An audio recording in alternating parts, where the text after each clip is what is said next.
2011లో నేను demat account అనేది open చేశాను ఫ్రెండ్ ద్వారా షేర్ ఖాన్‌లో. అప్పుడు తెలిసి తెలియక కొన్ని షేర్స్ కొంటూ, అమ్ముతూ ఉండేవాళ్ళం. దాంట్లో ముఖ్యంగా ర్యాన్ బ్యాక్సీ ఒకటుండేది. అది తర్వాత డీలిస్ట్ అయినట్టుంది. And DLF, Bharti Airtel, Reliance ఎక్కువగా రిలయన్స్ క్యాపిటల్, రిలయన్స్ ఇన్ఫ్రా అవి ఎక్కువగా ట్రేడ్ చేసేవాళ్ళం చాలా. ఎందుకో తెలియదు కానీ అప్పుడు వాటి మీద అలా డైలీ కూర్చుంటూ ఉండేవాళ్ళం. ఎనీహౌ ఏంటంటే ఈ యొక్క మార్కెట్‌లో నేను పర్సనల్‌గా కొన్ని మిస్టేక్స్ చేసిన తర్వాత అండర్స్టాండ్ చేసుకున్న ఒక పాయింట్ ఏంటంటే కాస్ట్‌లీయెస్ట్ మిస్టేక్ అది.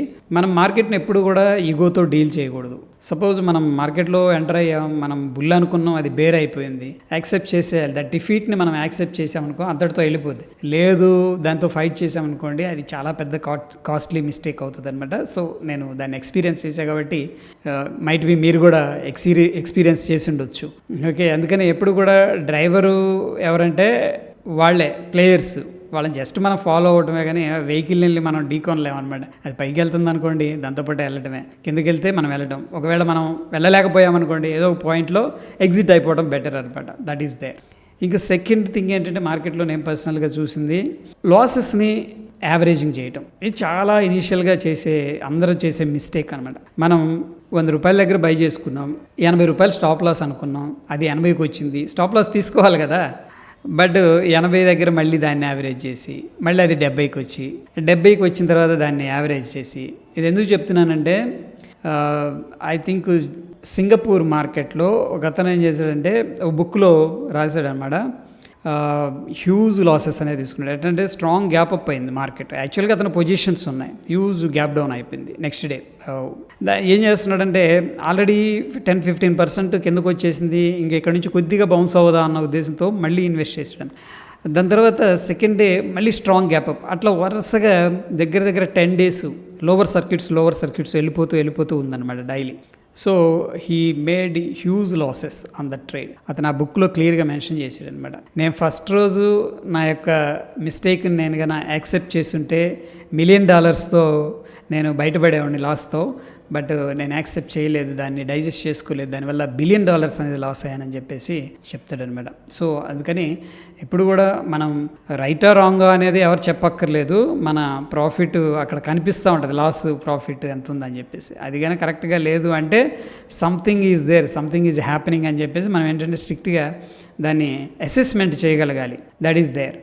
తరువాత కాస్ట్లీ ఇంపార్టెంట్ పాయింట్ ఏంటంటే హోప్ ట్రేడింగ్. ఇప్పుడు మనం ఒక లెవెల్స్ అనుకున్నాం, ఓకే, లేదా ఒక ఇండికేటర్ అనుకున్నాం, లేకపోతే ఒక టైం అనుకున్నాం, మార్నింగ్ ఈ ట్రేడ్ చేయాలి ఈ టైంలోపు. ఇవన్నీ జరిగిపోయినా డిస్ట్రక్షన్ అయిపోయినా సరే స్టిల్ మనం దాన్ని వదిలేస్తాం అనమాట. అంటే ఒక్కొక్కసారి మనం దాన్ని అసెస్ చేయలేక వదిలేస్తాం అనమాట. That is called hope trading. ఎప్పుడు హోప్ ట్రేడింగ్ అనేది చేయొద్దు.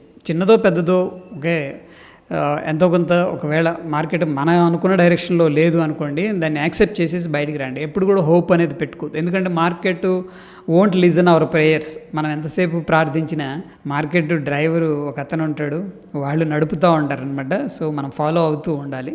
మనం ఎంత ప్రే చేసుకున్నా, మనం ఎంత ఇచ్చేసినా సరే మార్కెట్ అనేది మనల్ని చేయకూడదు అనుకుంటే. ఎట్ ద సేమ్ టైం ఏంటంటే ఇంకొక థింగ్ ఏంటంటే ప్రాఫిట్స్ని తొందరగా కూడా కట్ చేసేస్తుంటారనమాట. ఓకే, డిఫరెంట్ స్టైల్స్ ఉంటాయి. స్కాల్పింగ్లో చేసేయాల్సి వస్తుంది, ఎందుకంటే హ్యూజ్ క్వాంటిటీ ఇవన్నీ ఉంటాయి కాబట్టి.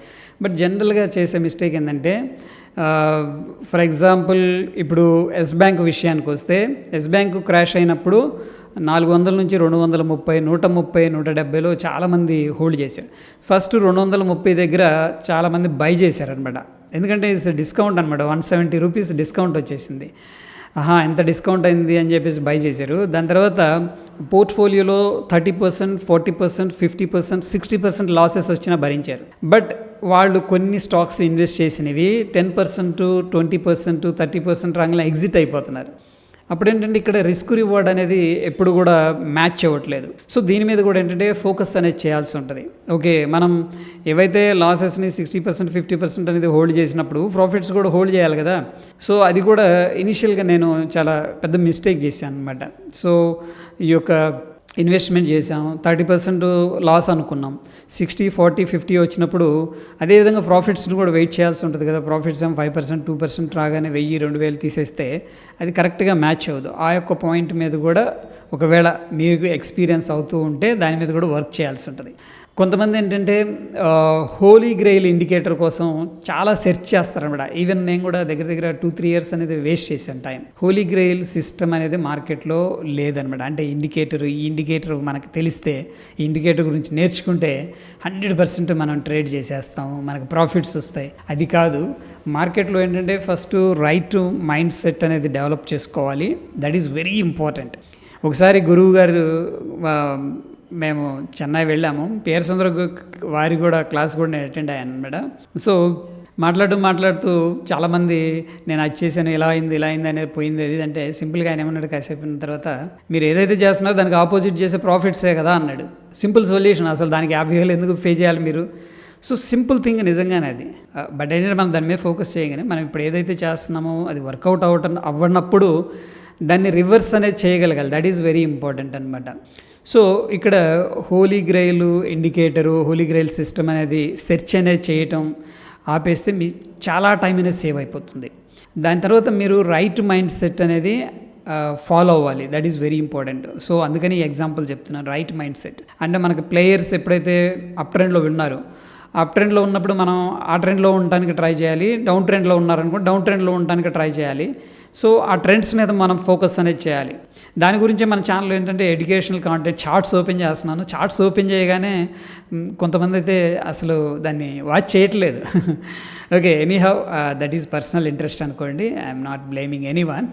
సో ఏంటంటే మనం ఆ యొక్క చార్ట్స్ని రీడ్ చేసి ట్రెండ్స్ ఐడెంటిఫై చేసి ఆ యొక్క ట్రెండ్లో ఉంటే మనకి ఎంతో కొంత ప్రాఫిట్ వస్తుంది. ఫర్ ఎగ్జాంపుల్ ఈరోజు కూడా మనం యాక్చువల్గా ఇంత ముందంతా కూడా అప్ ట్రెండ్ అనుకున్నాం. బట్ లాస్ట్ 2 క్యాండిల్స్ని చూసేసి కొద్దిగా సెల్లింగ్ ప్రెషర్ ఉంటుందని అనుకున్నాం. ఓకే, నేను కూడా మిస్టేక్ చేశాను మార్నింగ్. బట్ అక్కడ నుంచి చూడండి, నేను అనుకుంది ఏంటంటే నిఫ్టీ 20-30 పాయింట్స్ నిన్న క్లోజ్ అయింది కదా, దానికి పైన కానీ కింద కానీ క్లోజ్ అవుతుంది అనుకున్నాడు. గట్టిగా ఈరోజు 100 పాయింట్స్ పాజిటివ్లో క్లోజ్ చేశాడు. బట్ ప్రీవియస్ ట్రెండ్ ఏంటి, బుల్లిష్ ట్రెండ్. ఓకేనా.